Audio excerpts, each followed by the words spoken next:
আল্লাহু আকবার।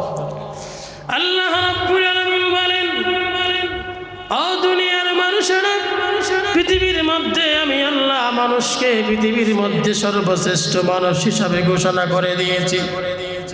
কারণ যে মানুষ আমি আল্লাহকে চিনবে, আমি আল্লাহর পরিচয় সে লাভ করবে। এজন্য মানুষের ইলম জ্ঞান অর্জন করার জন্য আমি তিনটা জিনিস মানুষের অঙ্গ প্রত্যঙ্গ দিয়েছি।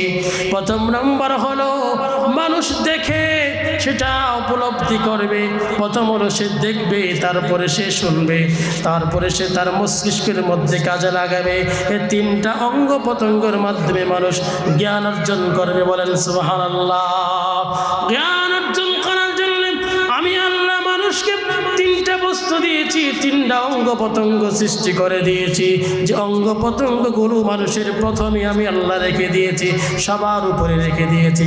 আমি এজন্য কিয়ামতের ময়দানে আমি আল্লাহ তাদেরকে ইলম সম্পর্কে জিজ্ঞাসা করব, তুমি কতটুকু জ্ঞান অর্জন করেছো, কতটুকু আমি আল্লাহর পরিচয় তুমি লাভ করেছো। বলেন সুবহানাল্লাহ।